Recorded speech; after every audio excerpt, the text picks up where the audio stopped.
13 तारीख का दिन मंगलवार का अवसर है, लोहड़ी का पर्व है, दशमी तिथि में पड़ रही है, मंगलवार के दिन पड़ रही है। चंद्रमा इस दिन कमज़ोर होने जा रहे हैं आपकी राशि के दृष्टिकोण से, और ये ध्यान रखना स्वास्थ्य पर भारी पड़ सकता है, इसलिए अपनी सेहत का बहुत ध्यान रखते हुए कार्य करें। सुबह बहुत अच्छी है, लेकिन शाम आते आते कहीं ना कहीं थोड़ा सा टेम्परेचर डाउन होने के योग बन सकते हैं, ध्यान रखते हुए कार्य करने का प्रयास कीजिए। सर्दी का मौसम है, कहीं ना कहीं जाती सर्दी थोड़ा सा ज़्यादा जवानी दिखाने के कारण से कष्ट हो सकती है, अपनी अपनी चलाने से कष्ट हो सकता है, ध्यान रखते हुए कार्य करें। ये लोहड़ी आई है आपके लिए खासतौर पर आपके कष्टों को दूर करने के लिए। आपकी राशि के दृष्टिकोण से इस समय आपको थोड़ा सा कार्य कर लेना चाहिए पॉजिटिव, वो आपके लिए बहुत अच्छा होगा। घर में कुछ मीठा बना हो, बेसन की कोई चीज़ लड्डू हो, उसको लीजिए और जलती हुई अग्नि में उसको अपने सिर पे से वार कर डाल दीजिए।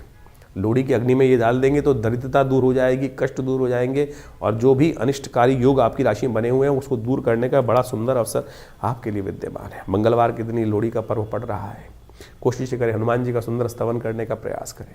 कष्टों को दूर करने का योग आपकी राशि में बहुत जल्दी से बनेगा। नए कार्यों की तरफ मत जाइएगा। तो एक काम हमने विवेकानंद योगाश्रम में, क्योंकि मंगलवार का योग है, मंगल इन दिनों अस्त चल रहे हैं, तो हमने भगवान हनुमान जी की प्रार्थना के लिए सुंदरकांड का सुंदर कार्यक्रम रखा हुआ है। हर बार की तरह मंगलवार के दिन साथ में लोहड़ी का महाउत्सव भी भारतीय संस्कृति के अनुसार से, देखिए हमारा संस्कृति ऐसी इतना विशाल देश है, क्षेत्र के अनुसार से अनेक अनेक क्षेत्र का महत्व देखते हुए जो उत्सव है मनाए जाते हैं।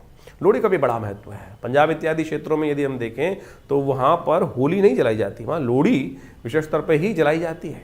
तो ये विशेष तौर पर एक ऐसा पर्व है कि जिस दिन हमारी संस्कृति के अनुसार से कहा जाता है कि उस क्षेत्र में उस दिन के बाद से तिल इत्यादि का सेवन नहीं करना चाहिए, और क्योंकि तिल जो होता है वो खून के दौरे को ठीक करता है, खून को विशेष तौर पे, क्योंकि मौसम परिवर्तन की तरफ जा रहा होता है, तो कम से कम अग्नि को समर्पित करने के बाद कहा जाता है कि तिल इत्यादि का, गजक इत्यादि का सेवन उसके बाद नहीं करना चाहिए।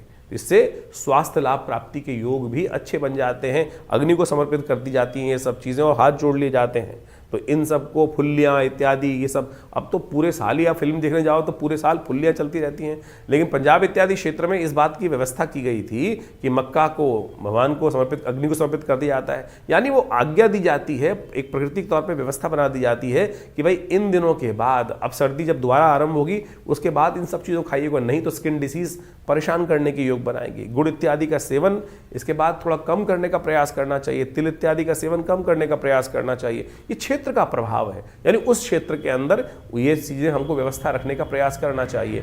तो कोशिश करें इसको अच्छे समझते हुए कार्य करें। हमने विवेकानंद योगाश्रम में इस लोहड़ी के महाउत्सव पर सुंदरकांड का पाठ जैसे मंगलवार पे रखा जाता है वही रहेगा, साथ में भगवान की प्रसन्नता के लिए लोहड़ी का पर्व भी मनाया जाएगा। तो आप सब लोग हनुमान जी की कृपा प्राप्त करने के लिए